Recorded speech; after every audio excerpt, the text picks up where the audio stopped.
여호수아 1장 1절에서 9절 말씀. 여호와의 종 모세가 죽은 후에 여호와께서 모세의 수종자 눈의 아들 여호수아에게 말씀하여 이르시되 내 종 모세가 죽었으니 이제 너는 이 모든 백성과 더불어 일어나 이 요단을 건너 내가 그들 곧 이스라엘 자손에게 주는 그 땅으로 가라. 내가 모세에게 말한 바와 같이 너희 발바닥으로 밟는 곳은 모두 내가 너희에게 주었노니 곧 광야와 이 레바논에서부터 큰 강 곧 유브라데 강까지 헷쪽 속의 온 땅과 또 해지는 쪽 배까지 너희의 영토가 되리라. 내 평생에 너를 능히 대적할 자가 없으리니 내가 모세와 함께 있었던 것 같이 너와 함께 있을 것임이니라. 내가 너를 떠나지 아니하며 버리지 아니하리니 강하고 담대하라. 너는 내가 그들의 조상에게 맹세하여 그들에게 주리라 한 땅을 이 백성에게 차지하게 하리라. 오직 강하고 극히 담대하여 나의 종 모세가 내게 명령한 그 율법을 다 지켜 행하고 우러나 좌로나 치우치지 말라. 그리하면 어디로 가든지 형통하리니 이 율법책을 내 입에서 떠나지 말게 하며 주야로 그것을 묵상하여 그 안에 기록된 대로 다 지켜 행하라. 그리하면 내 길이 평탄하게 될 것이며 내가 형통하리라. 내가 내게 명령한 것이 아니냐. 강하고 담대하라. 두려워하지 말며 놀라지 말라. 내가 어디로 가든지 내 하나님 여호와가 너와 함께 하느니라 하시니라. 아멘. 본문 중심으로 오늘도 하나님의 음성은 들려집니다 라고 하는 제목으로 오늘 여러분들에게 하나님의 말씀을 증거하도록 하겠습니다. 오늘 우리가 여호수아 1장 1절에서 9절 말씀까지 읽었는데 바로 앞장에는 신명기서가 기록되어져 있습니다. 34장으로 구성되어 있지요. 그런데 신명기서 맨 마지막 장 34장에서는 모세의 죽음에 관한 말씀이 기록되어져 있습니다. 모세, 하나님의 부르심을 받아 하나님의 품 안에 안김으로써 한 시대가 마무리가 됩니다. 그곳은 가나안 땅이 내려다 보이는 느보산이었습니다. 그러니까 모세는 느보산에서 약속의 땅 가나안을 바라보면서 하나님의 품 안에 안기게 된 것이죠. 그리고 새로운 시대가 열리게 된 겁니다. 바로 여호수아 시대지요.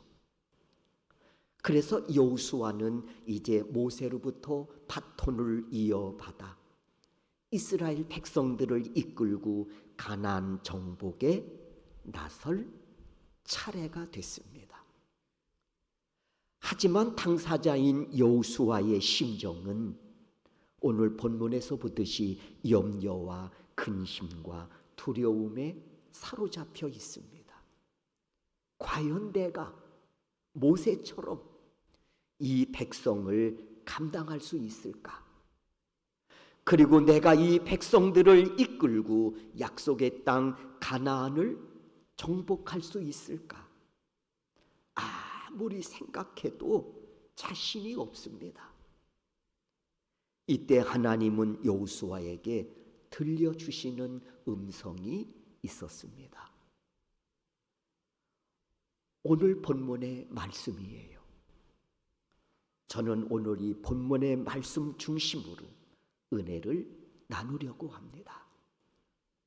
주의 종이 소망하기는 여러분 모두가 오늘 선포되어지는 말씀에 아멘으로 화답해서 예비하신 은혜가 주의 음성으로 들려질 수 있기를 주의 이름으로 축원합니다.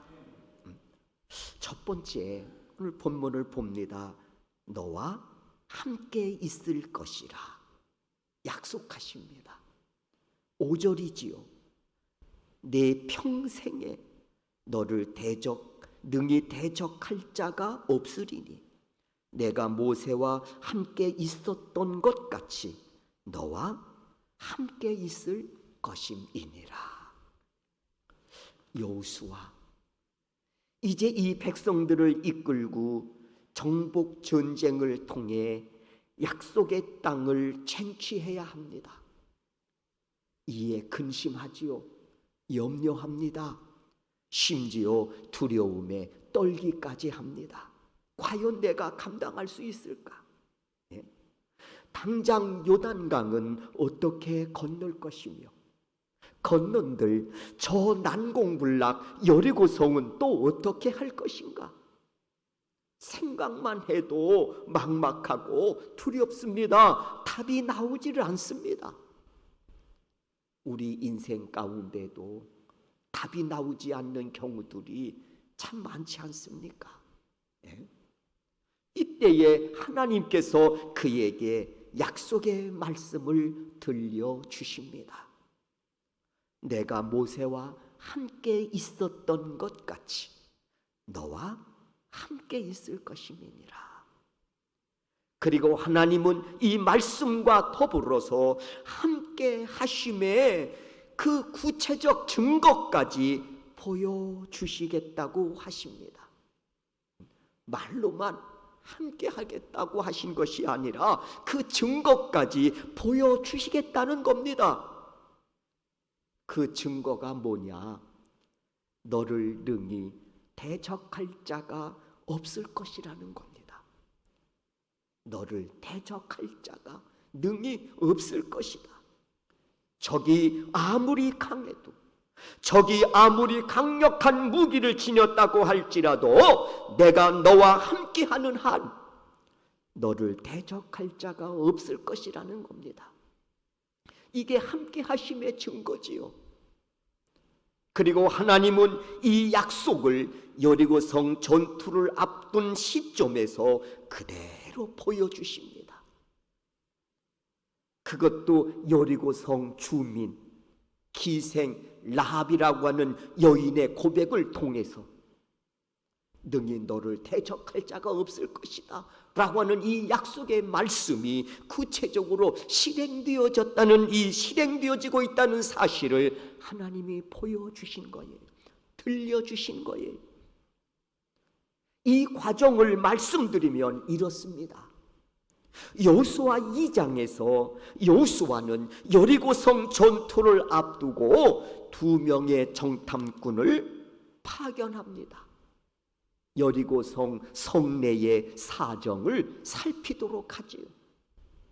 이에 2명의 정탐꾼은 성내로 숨어 들어가 기생 라합 집에 몸을 숨깁니다. 이 내용들 아시잖아요. 이때 2명의 정탐꾼은 기생 라합으로부터 놀라운 사실을 전해 듣게 됩니다. 그 내용이 여호수아 2장 9절에서 11절의 말씀입니다. 9절을 보십시오. 말하되, 누가 말하고 있습니까? 여리고성 주민 기생 라합이 이 2 정탐꾼들에게 들려주는 내용입니다. 9절에서부터 11절이에요. 어떤 내용을 들려주었을까요? 다 같이 한번 읽어보도록 하겠습니다. 읽습니다. 말하되, 여호와께서 이 땅을 너희에게 주신 줄을 내가 아노라.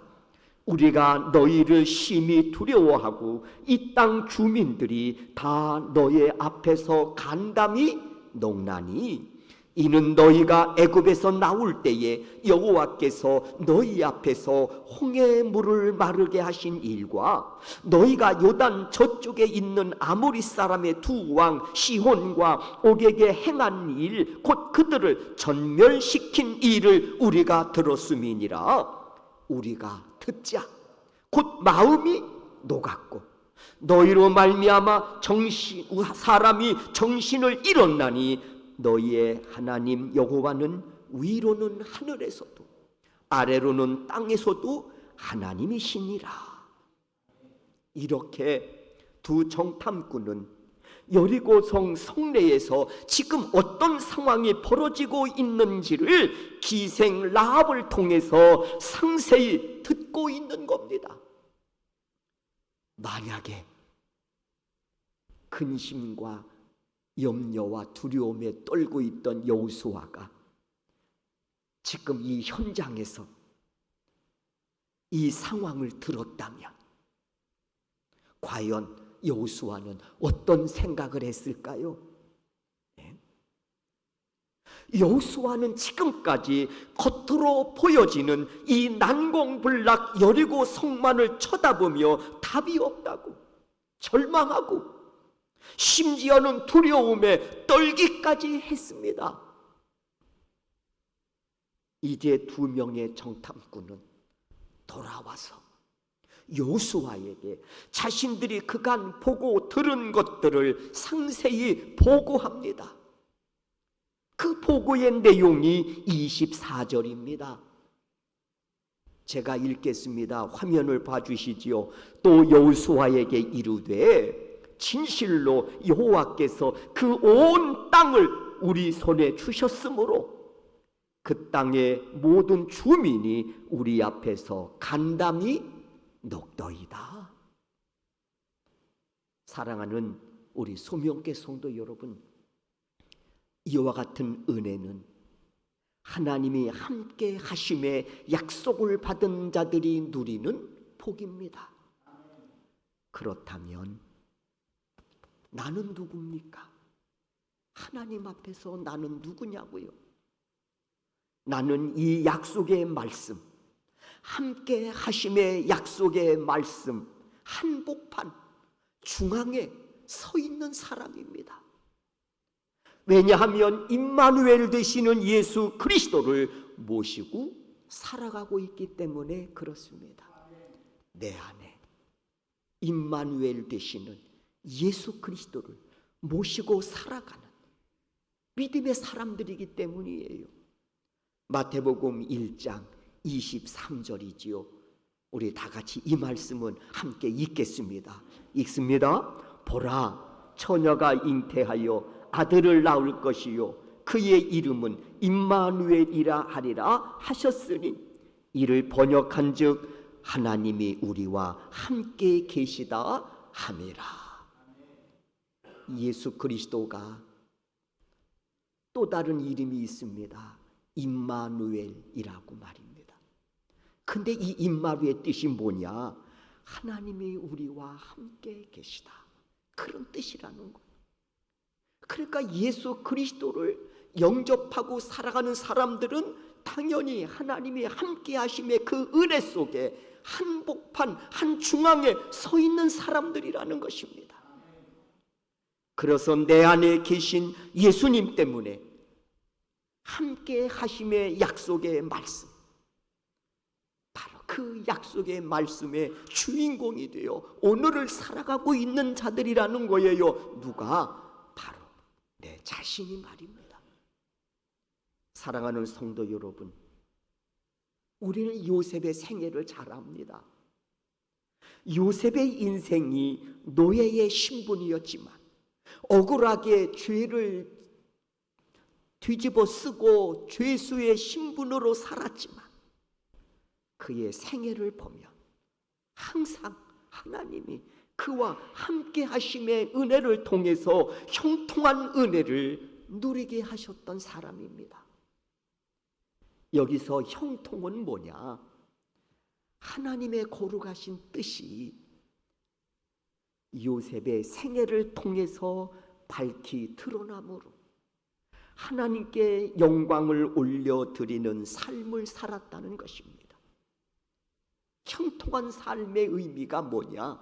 하나님의 뜻이 그의 생애를 통해서 이루어짐으로 하나님께 영광이 되는 삶을 살았다는 것입니다. 이런 경우도 있잖아요. 세상 기준으로 야, 형통하다라고 말할 수는 있지만 그 형통이 오히려 하나님의 영광을 가리울 때가 있잖아요. 그런데 요셉이 여기서 말하는 형통은 뭐냐? 하나님의 뜻이 그가 노예였지만 그가 억울하게 죄를 뒤집어 쓴 죄수의 신분이었지만 그럼에도 불구하고 하나님이 그와 함께 하심으로 형통한 삶을 누리게 되었다. 여기서 형통한 삶을 뭘 말하는고 하니 하나님의 뜻이 그의 생애를 통해서 밝히 드러나게 하셨다는 것입니다. 그렇습니다. 믿음의 사람들에게 최고의 복은, 최고의 은혜는 하나님이 함께 하심으로 어떤 상황 속에서도 하나님의 거룩하신 뜻이 이루어질 때 그것이 믿음의 사람들에게는 최고의 복인 줄로 믿습니다.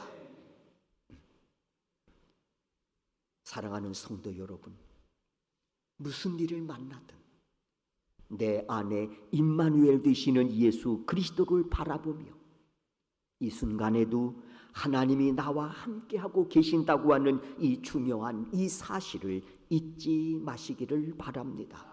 그래서 여러분의 생애 속에 형통한 은혜, 하나님의 거룩하신 뜻이 이루어짐으로 하나님께는 영광이요, 인하여 내 인생이 세상 속에서도 빛을 발하는 그런 복되고 복된 생애가 되실 수 있기를 주의 이름으로 축원합니다.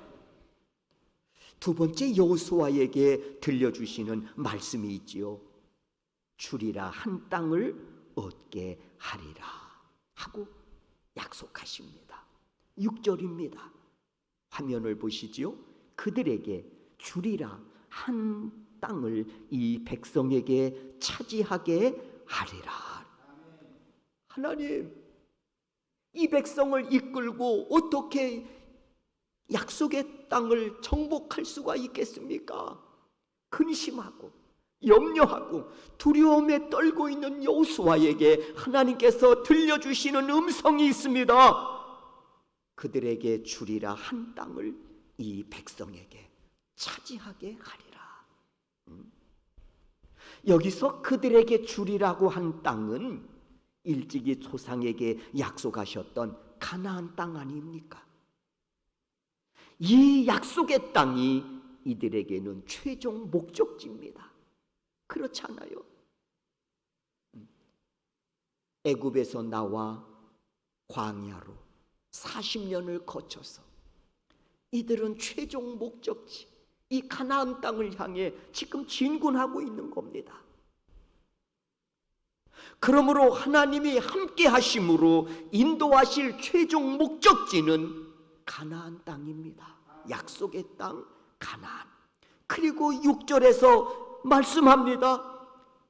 이 백성이 이 땅을 차지하게 할 것이다. 여러분, 이 사실을 이스라엘 백성들이 아는 것은 굉장히 중요합니다. 우리의 최종 목적지는 하나님의 약속하신 가나안 땅이다. 이 사실을 이스라엘 백성들이 인지하고 계속 행군하는 것은 굉장히 중요하다는 거예요. 왜냐? 여러분, 요단강을 건넌다고 하는 것은 약속의 땅을 향해 달려가기 위한 한 과정이 아닙니까? 건너는 그 자체가 목적이 아니에요. 건너는 자체가 목적이 아니라고. 건너는 자체의 목적은 약속의 땅을 향해 가기 위한 겁니다. 여리고성 전투도 마찬가지예요. 전투의 목적은 약속의 땅을 향해 진군하려고 하는 것이 목적이지 전쟁이 목적이 아니라는 거예요. 그러므로 요단강을 건넜다고 해서 그 자리에 머물러 있으면 안 됩니다. 이야, 놀랍다. 우리가 말씀대로 발을 내디딤으로 인하여 요단강이 갈라지는 역사를 보게 하다니 우리는 여기에서 장막을 피고 우리가 여기에서 살자. 안 됩니다. 건넜으면 약속의 땅을 향해 진군해야지요. 이것이 은혜로 요단강을 건넌 의미이고요, 이것이 은혜를 베푸신 하나님의 뜻을 따르는 것이기 때문에 그렇습니다. 거기다가 자리를 피고 머물라는 게 아니에요. 하나님의 뜻은 건넜으니 진군하라는 거지. 약속한 땅을 향해서. 여리고성 전투도 마찬가지예요. 승리에 도취해서 그 자리에 머물러 있으면 안 된다는 것입니다. 승리했으면 약속의 땅을 향해서 진군해야지요. 이것이 진정한 승리의 의미고 이것이 승리를 주신 하나님의 뜻이기 때문입니다. 그러므로 이스라엘 백성들은요, 어떤 상황을 맞이한다고 해도 결국 그것이 기적의 사건이라고 해도 거기에 도취해서 자신들이 반드시 가야 할 목적지를 잃어버려서는 안 된다는 것입니다. 이 말씀을 왜 드리는지 아시겠지요? 우리 역시 하나님이 주신 은혜로 세상에 도취해서 살면 안 된다는 것입니다. 네? 이유는 분명합니다. 우리도 하나님이 약속하신 땅이 있기 때문에 그렇습니다. 하나님이 약속하신 나라가 있기 때문에 그렇습니다. 그리고 그 땅은, 그 나라는 우리가 돌아갈 고향입니다. 본향이에요. 생각해 보셨습니까? 왜 그렇게 사람의 마음속에는 고향을 그리워하는지. 고향에 가보면 지금은 부모님도 계시지 않고 친구들도 다 떠나버렸지만 그래도 고향하면 우리 마음속에 사모하는 그런 마음들이 있잖아요. 왜 그럴까? 우리 인생은 너나 나나 할 것 없이 나그네기 때문에 그런 거예요. 나그네란 뭡니까? 고향을 떠나온 사람 아닙니까? 우리의 영원한 고향은 어디입니까? 하나님이 예비하신 땅, 하나님의 나라 아닙니까? 우리가 육신적으로 고향을 그리워하듯이 믿음의 사람으로 우리가 그리워해야 할 고향은, 사모해야 할 고향은 하나님의 나라인 줄로 믿습니다. 그런 의미에서 이 땅에서 천년 만년 살 것으로 착각하고 도취해서 살지 말라는 거예요. 우리의 신앙의 진군을 멈추지 말라고 하는 것입니다. 그래서 6절 그들에게 주리라 한 땅을 이 백성에게 차지하게 하리라 하신 이 말씀에서 우리는 나를 향하신 하나님의 음성을 들어야 합니다. 하나님의 나라는 나에게 약속하신 땅이라고 하는 겁니다. 그러므로 우리 역시 하나님이 주리라 약속하신 그 땅을 잊지 말고 살아야 합니다. 고난의 긴 터널을 지날 때도 잊지 말고, 때로 순풍에 돛달고 달려갈 때도 잊지 말고 명심하고 살아야 합니다. 돌아갈 고향이 있음을, 내가 나그네임을 잊지 말아야 한다는 거예요. 저는 이 신앙을 이렇게 표현하고 싶습니다. 다시 오실 예수 그리스도를 소망 삼고 사는 마라나타 신앙, 이렇게 말씀드리고 싶습니다. 마라나타의 뜻은 주 예수여 어서 오시옵소서 라는 뜻이지요. 우리가 언젠가 돌아갈 고향은 하나님이 약속하신 땅입니다. 그 땅에 입성하는 나를 위해 슬기로운 다섯 처녀처럼 내 등잔에 기름이 떨어지지 않도록 점검함을 우리가 놓치지 말아야 할 줄로 믿습니다. 이것이 두 번째, 요수아에게 들려주신 음성이고, 이것이 우리가 들어야 할 하나님의 음성입니다. 세 번째는 주시는 하나님의 음성이 있죠. 오직 마음을 강하게 하고 담대히 하라. 오직 7절이에요. 다 같이 한번 7절 읽겠습니다. 읽습니다. 오직 강하고 극히 담대하여 나의 종 모세가 네게 명령한 그 율법을 다 지켜 행하고 우로나 좌로나 치우치지 말라. 그리하면 어디로 가든지 형통하리니. 그랬어요. 오직 강하고 극히 담대하여. 오직이란 말은 뭐예요? 이 한 가지를 위해서라는 뜻 아닙니까? 여호수아야, 너는 오직 이 한 가지를 위해서 강하고 극히 담대해야 한다. 저는 이 질문을 읽으면서, 저는 이 말씀을 읽으면서 이런 질문을 던져보게 됩니다. 왜 하나님은 여호수아에게 오직 강하고 담대하라고 명하셨을까? 그가 모세부터 바톤을 이어받고 내가 어떻게 내가 일을 감당할 수 있을까라고 하는 염려, 근심, 두려움에 떨고 있기 때문에 맞습니다. 물론 맞는 말이에요. 그런데 7절을 읽다 보면 이보다 더 중요한 사실이 있음을 깨닫게 되었습니다. 왜 강하고 담대해야 되는지, 이보다 더 중요한 사실이 있다는 것을 깨닫게 됐단 말이에요. 한번 여러분도 다시 저와 같이 읽어보십시다. 그러면서 이 한 가지를 위해서 그가 왜 강하고 담대해야 했던지를 한번 우리가 생각해 보겠습니다. 읽습니다. 7절이에요.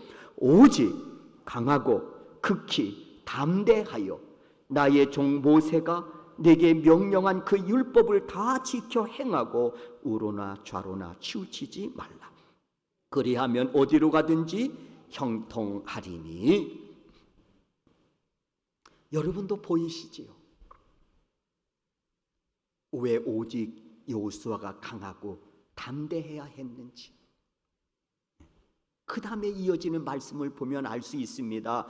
율법을 다 지켜 행함으로 좌로나 우로나 치우치지 않기 위해서입니다.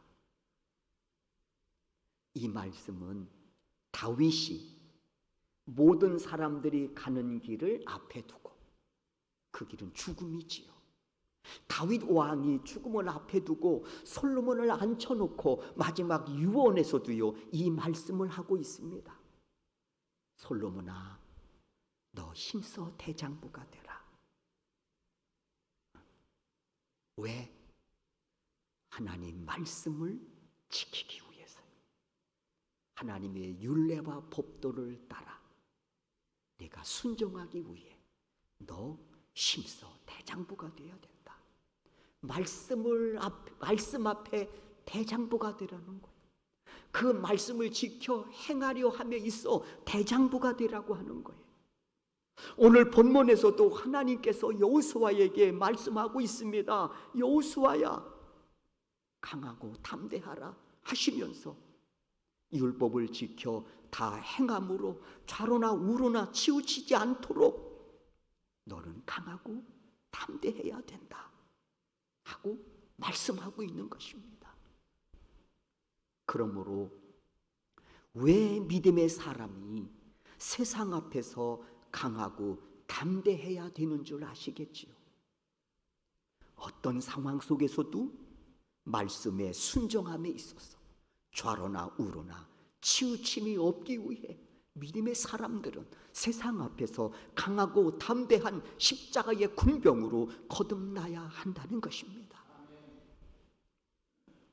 그럴 때 성도들의 오른손에 들려진 이 말씀은 좌우에 날쌘 예리한 검이 되는 것입니다.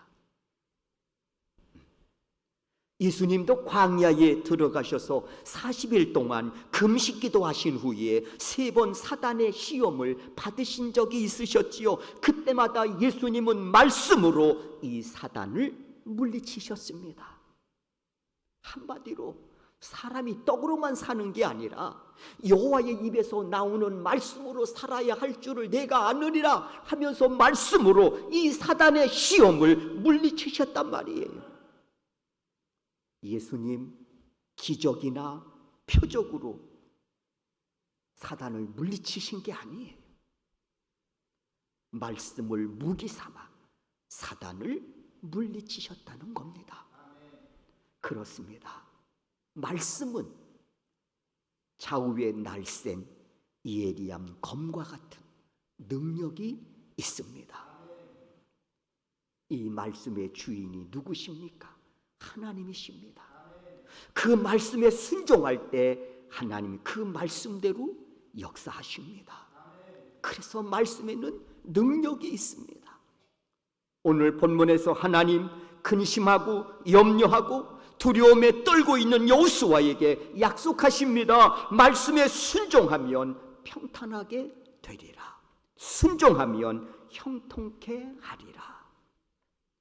이에 여호수아는 이 말씀을 가장 강력한 무기로 삼고 모세를 통하여 명하신 말씀에 순종하여 하나님이 약속하신 그 땅을 정복해 나갑니다.